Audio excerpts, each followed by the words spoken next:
Buenos días, queridos hermanos, que el Señor les bendiga grandemente. Les invito a que abramos juntos nuestras Biblias para leer juntos la porción bíblica que inspira el mensaje de esta mañana. Les invito entonces, por favor, a que abramos el libro del profeta Isaías en el Antiguo Testamento, en el capítulo 9, en donde daremos lectura a los versículos del 1 al 7. Isaías, capítulo 9, versículos del 1 al 7. Leamos juntos. Mas no habrá siempre oscuridad para la que está ahora en angustia, tal como la aflicción que le vino en el tiempo que livianamente tocaron la primera vez a la tierra de Zabulón y a la tierra de Neftalí. Pues al fin llenará de gloria el camino del mar, de aquel lado del Jordán, en Galilea de los gentiles. El pueblo que andaba en tinieblas vio gran luz. Los que moraban en tierra de sombra de muerte, luz resplandeció sobre ellos. Multiplicaste la gente y aumentaste la alegría. Se alegrarán delante de ti como se alegran en la siega, como se gozan cuando reparten despojos. Porque tú quebraste su pesado yugo y la vara de su hombro y el cetro de su opresor, como en el día de Madián. Porque todo calzado que lleva el guerrero en el tumulto de la batalla y todo manto revolcado en la sangre serán quemados, pasto del fuego. Porque un niño nos es nacido, hijo nos es dado, y el principado sobre su hombro, y se llamará su nombre, admirable, consejero, Dios fuerte, Padre eterno, príncipe de paz. Lo dilatado de su imperio y la paz no tendrán límite, sobre el trono de David y sobre su reino, disponiéndolo y confirmándolo en juicio y en justicia, desde ahora y para siempre. El celo de Jehová de los ejércitos hará esto. Oremos. Amado Padre Celestial, gracias te damos por esta mañana que tú nos regalas. Gracias, Señor mío, porque es un tiempo precioso. Porque no importa si llueve o si hace sol, si hace frío o hace calor. Tu presencia nos abriga, tu palabra nos dirige, tu mensaje nos ministra. Gracias, Padre amado, porque nos das la posibilidad de estudiar tu palabra con libertad y con gozo. Te pido por favor que cada frase, que cada punto, que cada coma que sea leído el día de hoy tenga un solo propósito: glorificar tu nombre. Y que nuestros corazones también estén orientados a un propósito, que sea el de cumplir cabalmente aquello que tú nos has revelado. Yo te pido por favor, Padre Celestial, que tú sigas guardándonos y protegiéndonos, que nos sigas cuidando, Padre Celestial. Hemos visto tu mano protegiendo a tu iglesia, San Marcos, a este sinnúmero de familias que están reunidas en esta gran familia en la fe. Guíanos, por favor, Señor, guárdanos, dirígenos. Descansamos en ti y en tu presencia. Te damos gracias por todo y en todo, y ponemos a tus pies este tiempo con corazones expectantes de ti. En el nombre del Señor Jesucristo oramos. Amén y amén. Queridos hermanos, quisiera empezar este tiempo con un pequeño testimonio, quizá algo que les suene conocido. Quiero compartirles cuál fue mi experiencia cuando hablamos de los tiempos de Navidad, el tiempo del advenimiento. Cuando era pequeño, escuché de los labios de mis padres en innumerables ocasiones narraciones bíblicas relacionadas al nacimiento de Jesús. Con el correr del tiempo, mis queridos hermanos, entendí y aprendí a leerlas por mi propia cuenta en los respectivos evangelios.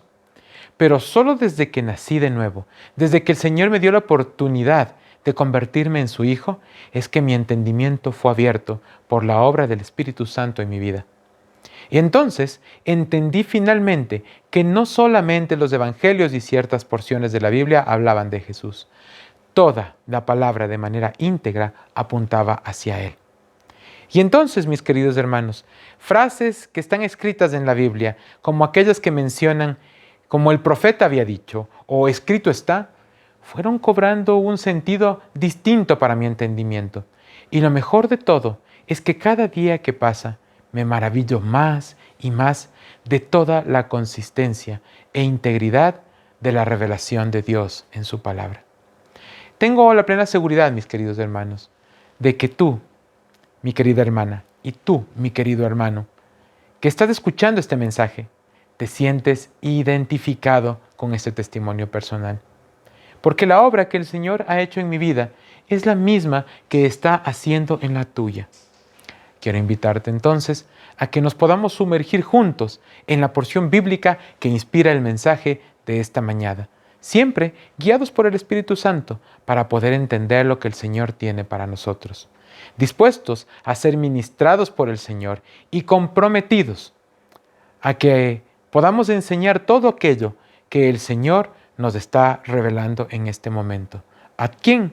A todas las personas que nos rodean, a aquellos con los que podemos compartir día a día, minuto a minuto. En medio de esta increíble e inagotable experiencia del aprender, del profundizar en la palabra de Dios, quisiera invitarles a que en este momento de manera puntual podamos ubicarnos en el libro del profeta Isaías, a que lo tengan abierto ahí en sus casas y que lo podamos escudriñar y pues hablar un poquito de él. Ustedes saben que este es el primer libro de los llamados profetas mayores, llamados de esta forma por la extensión de sus escritos, no por ninguna otra razón, pues toda la palabra tiene revelación para nosotros y es importante.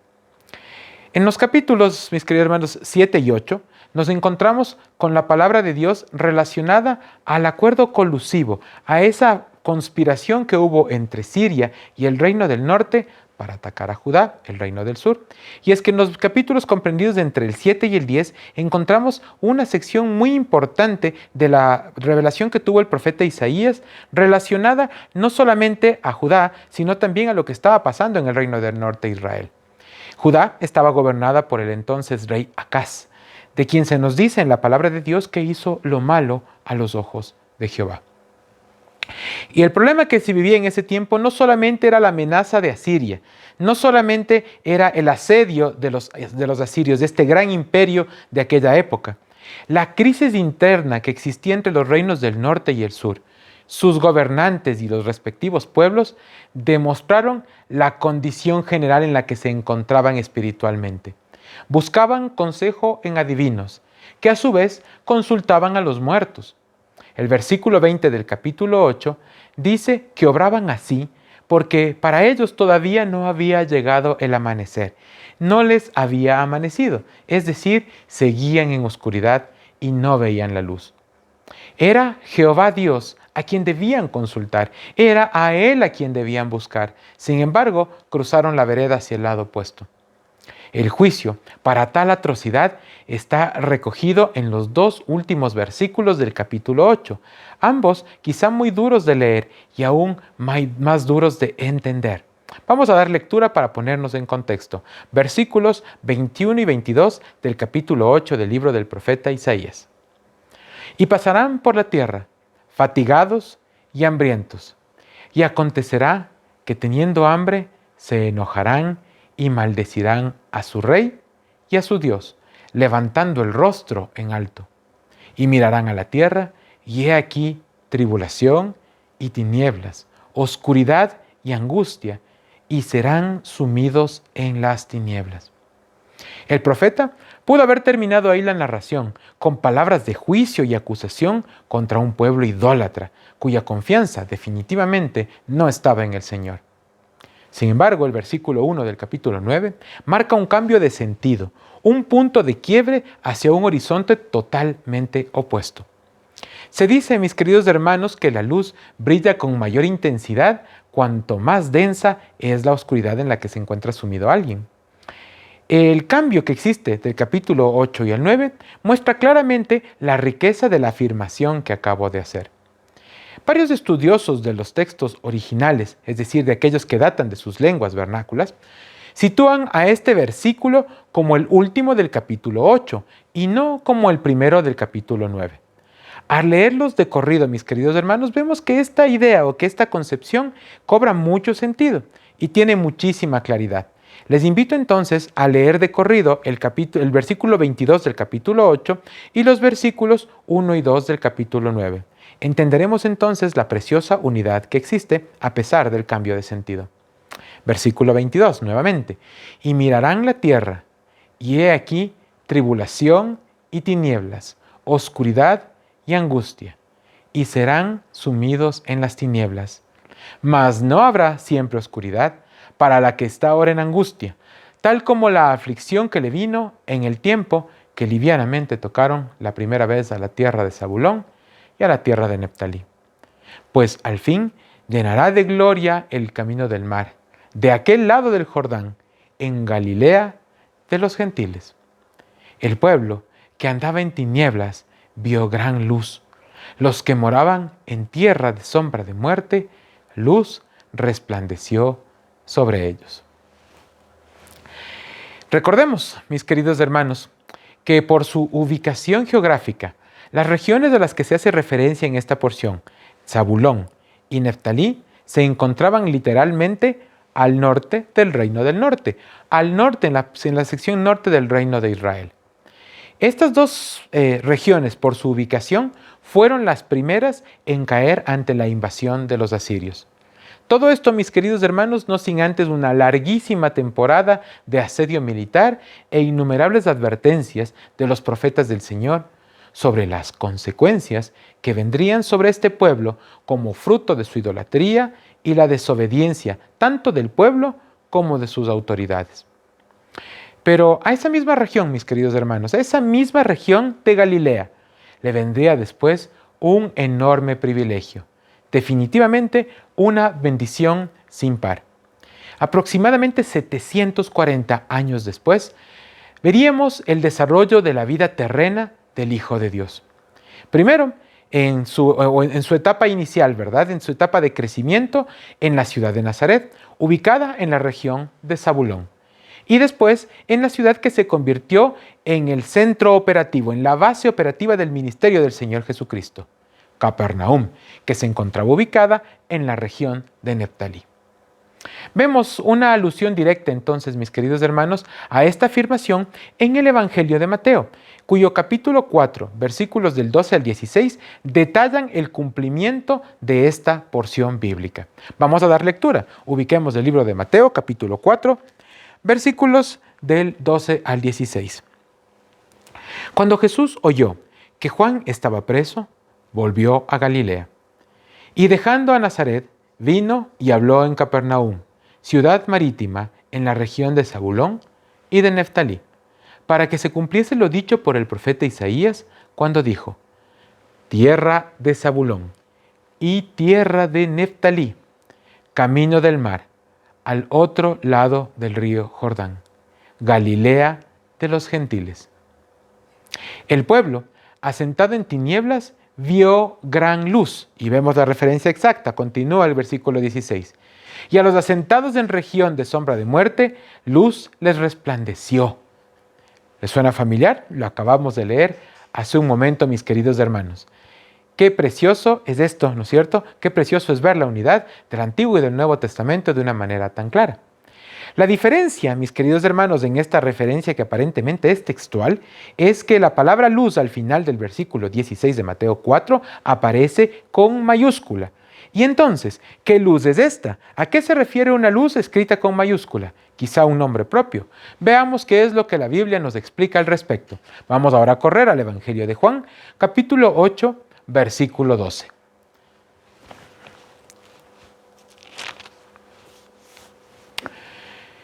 Otra vez Jesús les habló diciendo: yo soy la luz del mundo. El que me sigue no andará en tinieblas, sino que tendrá la luz de la vida. Y así fue, mis queridos hermanos.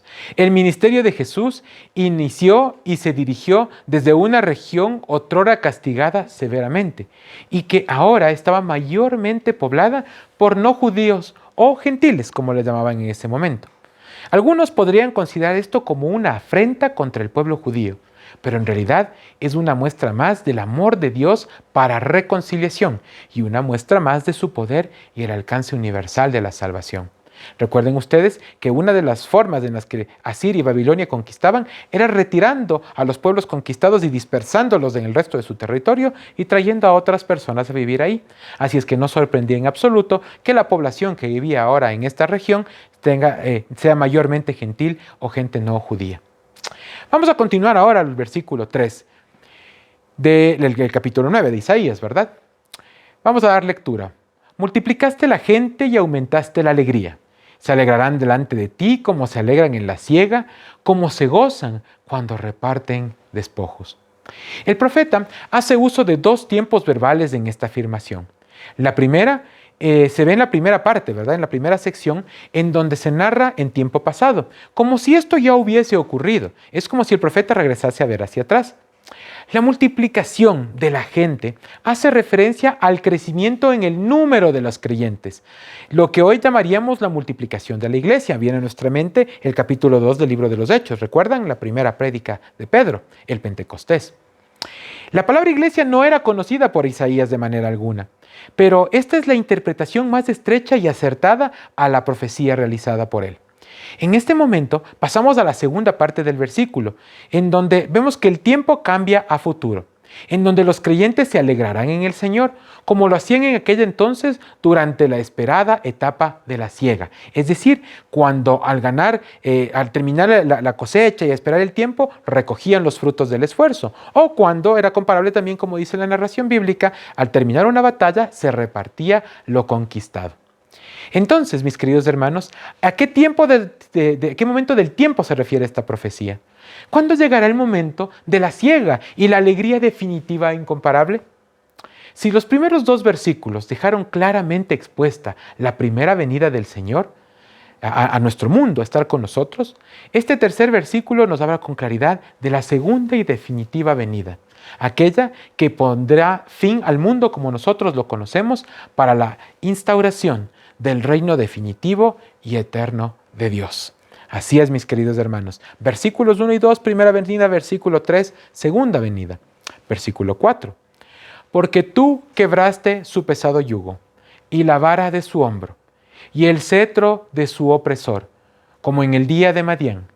Porque todo calzado que lleva el guerrero en el tumulto de la batalla y todo manto revolcado en sangre serán quemados, pasto del fuego. Los versículos 4 y 5, mis queridos hermanos, nos recuerdan a la victoria de aquel famoso juez de Israel, Gedeón, quien, usado por el Señor, recibió la victoria de manos de Dios de Israel. Con un reducido número de soldados, con un puñado de hombres, quedó demostrado que no hay ejército que pueda enfrentarse a Dios y que para Él, para nuestro Dios Todopoderoso, no existe absolutamente nada imposible. El yugo, mis queridos hermanos, la vara y el cetro en esta ocasión son utilizados para denotar el señorío de la opresión, como aquella de los madianitas a la que nos referimos hace un momento, o quizá como la de Asiria de la mano del rey Sennacherib, que habiendo sitiado a Israel, recuerdan esta porción de la narración bíblica, parecía tener la victoria al alcance de sus manos. Pero fue el Señor quien, obrando de una manera sobrenatural, acabó aquella noche, según se nos indica, con aproximadamente 185,000 soldados asirios y liberó de esta manera al pueblo de Israel una vez más de sus enemigos.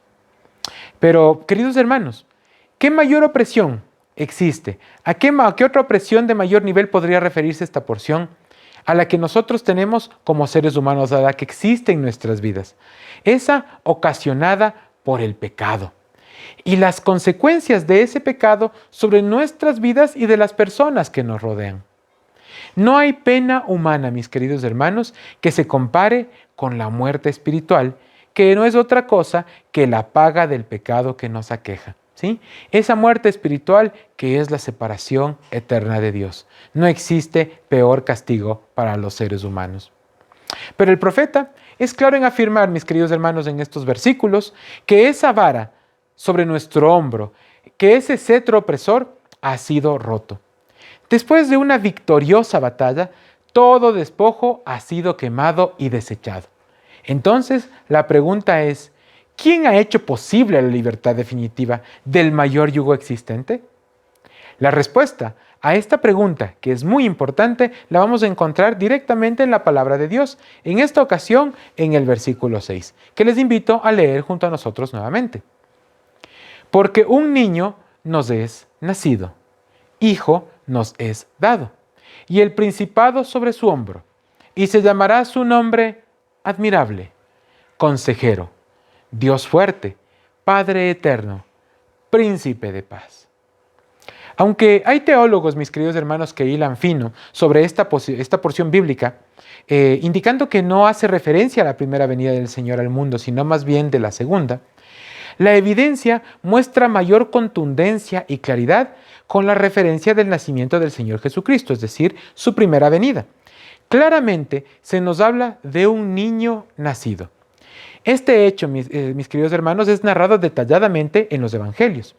Y aun cuando su propio pueblo no le recibió ni le reconoció como hijo de Dios, como nos dice la narración en Juan, Evangelio de Juan capítulo 1, versículo 11, no significa que la profecía no se cumplió. Recordemos además que acabamos de ver cómo Isaías en el versículo 3 de este capítulo, sin saberlo, hizo alusión a la iglesia, a una palabra y un concepto que ni siquiera conocía en ese tiempo. El pueblo escogido de Dios es esa iglesia, somos nosotros. Ese es el nuevo pueblo escogido, de este nuevo pacto. En la misma línea, Jesús nació para su pueblo, para su iglesia de todos los tiempos, ayer, hoy y siempre. Se citan además, mis queridos hermanos, en la primera parte, dos importantes características. ¿Sí? Primera parte del versículo. Nos es nacido, ¿verdad? Nos dice que un niño nos es nacido. ¿Qué tiene que ver esto? ¿Cuál es la importancia de esto? Es muy sencillo. Recuerden ustedes que nuestro Señor Jesucristo era 100% Dios y 100% hombre. Esta primera parte nos habla de la naturaleza humana del Señor. Nos es nacido. Vamos a irnos un poquito atrás en el mismo libro del profeta Isaías, esta vez ubicándonos en el capítulo 7, versículo 14. ¿Qué nos dice el profeta? Por tanto, el Señor mismo os dará señal. He aquí que la Virgen concebirá y dará a luz un hijo, y llamará su nombre Emmanuel. Recordemos que Emmanuel significa Dios con nosotros. Precioso, ¿verdad? Segunda parte de la primera sección del versículo. Nos es dado. Esto se refiere, mis queridos hermanos, a la naturaleza divina del Señor, es decir, a su deidad, ese otro 100%. Y es que Juan, capítulo 3, versículo 16, muy conocido por todos ustedes, dice, porque de tal manera amó Dios al mundo, que ha dado a su Hijo unigénito, para que todo aquel que en Él cree no se pierda, mas tenga vida eterna. ¿Qué nos dice aquí? Que el que Dios dio al mundo nos ha dado a su Hijo unigénito. Precioso, ¿verdad? Vamos con la parte B. Esto es simplemente una maravillosa y magnífica exaltación al Señor Jesucristo, cuyo alcance y profundidad ha maravillado a los creyentes a lo largo de toda la historia y lo sigue haciendo hasta nuestros días. Vamos a ir en orden. Admirable, número 1. Recordemos la narración bíblica de la promesa del nacimiento de un hijo a Manoa y su esposa. ¿Recuerdan esta narración en el libro de los jueces? Ese pequeño llevaría el nombre de Sansón. Una vez que Manoa y su esposa recibieron la promesa, este ángel del Señor, volvió a visitarles nuevamente. Quisiera recordar 2 versículos del capítulo 13 del libro de jueces. 3 en realidad. Vamos a ver el versículo 11 y luego veremos los versículos 17 y 18. Les invito a que los lean conmigo. Versículo 11 del capítulo 13 de jueces. Y se levantó Manoa y siguió a su mujer. Y vino al varón y le dijo, ¿eres tú aquel varón que habló a la mujer? Y él dijo, yo soy. Miren qué precioso esto, ¿verdad? Yo soy con mayúscula. Así empieza la narración. Recuerden que ese es el nombre de Dios. Jueces ahora 13, versículos 17 y 18, como les dije hace un momento. Entonces dijo Manoa al ángel de Jehová, ¿cuál es tu nombre para que cuando se cumpla tu palabra te honremos? Y el ángel de Jehová respondió, ¿por qué preguntas por mi nombre, que es admirable? Qué precioso es encontrar la unidad de la palabra, mis queridos hermanos, y el hilo conductor que nos debe obtener conclusiones tan importantes y tan de peso, ¿verdad? Tan definitivas. Es claro, mis queridos hermanos, entonces, que cuando hablamos de admirable, no se trata de un adjetivo calificativo común, sino que en este caso es un nombre propio. Y lo vamos a poner con mayúscula. ¿Y qué significa esto? ¿Por qué se le llama admirable? Esto se atribuye a Dios por lo que Él es y por el alcance magnífico e ilimitado de su obra. Ese es nuestro Dios. Número 2. Consejero. Para poder entenderlo mejor, vamos a abrir la primera carta a los Corintios, capítulo 1, versículo 30. Les invito a leerlo conmigo. Mas por Él estáis vosotros en Cristo Jesús, el cual nos ha sido hecho por Dios sabiduría, justificación, santificación y redención. Mis queridos hermanos, cuando se refiere al Señor Jesucristo, Pablo en esta porción bíblica nos dice claramente que Él es sabiduría mismo, la sabiduría misma. No hay nadie como Él. No necesita consejo de nadie. Por el contrario, Él es nuestro consejero. A Él debemos recurrir. En ninguna parte de la narración bíblica de Él con sus apóstoles vemos a Él pidiéndoles consejo a los apóstoles. ¿Qué haremos o qué diremos? Por el contrario, siempre fue muy claro en decirles a ellos lo que Él estaba esperando de sus apóstoles y de la obra que estaban haciendo. Dios fuerte. Mateo 28:18 para apoyarnos. Y Jesús se acercó y les habló diciendo: toda potestad me es dada en el cielo y en la tierra. Así es, mis queridos hermanos. El mismo pequeño que estaba naciendo en Belén de Judá, él mismo repitió estas palabras en su adultez, justo antes de ascender a los cielos, para referirse a sí mismo y dejar claro que Él es nuestro Dios todopoderoso, que no hay nadie como Él y todo, absolutamente todo lo que vemos y lo que no vemos también está bajo sus pies. Padre eterno, número 3. Preciosa doble revelación. La primera parte de esta doble revelación, es la eternidad de Dios. Él está fuera del tiempo. Y en la segunda parte de esa revelación tiene que ver con su condición de padre. Como un padre es instructor, maestro, protector, es misericordioso, lleno de amor. Cuánto reconforta entonces para nosotros el poder reconocerle a Él como nuestro Señor y Salvador, como nuestro Padre y además eterno. Príncipe de paz, del hebreo Sar Shalom, el que trae paz.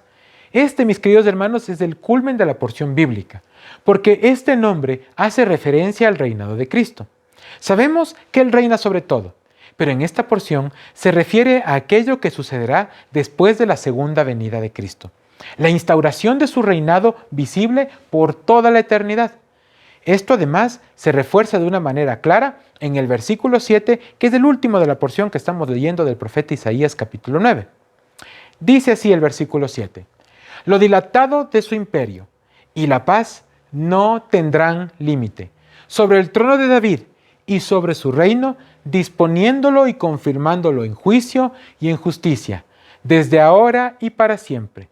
El celo de Jehová de los ejércitos hará esto. Grande, mis queridos hermanos, grande y maravillosa es toda la obra del Señor. Tan clara que no admite ningún tipo de cuestionamiento, sino solamente la maravilla de nuestros ojos y el doblar de nuestras rodillas ante su grandeza. Ese es nuestro Dios, ese es el tuyo, el mío, el que nos ha llamado a ser sus hijos. Amados hermanos, estamos a las puertas de recordar y celebrar esa primera venida del Señor Jesucristo al mundo. Y a la vez estamos expectantes de su segunda venida. Nuestro clamor sigue siendo el de los apóstoles en la iglesia primitiva y el de todos los seguidores del Señor. Ven, Señor Jesús. Sin embargo, cualquiera sea el tiempo, nuestros corazones se hinchan de gratitud y de gozo por la obra de amor de nuestro Padre Celestial. Como hemos visto en esta mañana, mis queridos hermanos, quiero invitarles a que disfruten ustedes también, que lo hagan conmigo, que lo hagamos juntos, del creciente gozo de sabernos sus hijos, de ser parte de su iglesia, su pueblo escogido, y además compartir esta buena nueva a las naciones. Que este regalo que el Señor nos ha hecho a través de su palabra no se quede solamente ahí en tus manos, porque lo tienes que atesorar, sí, pero lo tienes que atesorar para que se multiplique, para que dé fruto y fruto abundante. Compártelo con los demás. Lleva el mensaje del Evangelio, de la buena nueva de la revelación, al mundo. Que el Señor te bendiga. Oremos. Padre Celestial, gracias por esta mañana. Gracias por permitirnos aprender un poco más de ti, de la obra redentora de Cristo, de ver la unidad perfecta de cada una de las partes que componen este libro que es tu palabra. Te damos gracias, Padre Celestial, por tu amor infinito y te glorificamos en todo tiempo y lugar. En el nombre del Señor Jesucristo oramos. Amén y amén.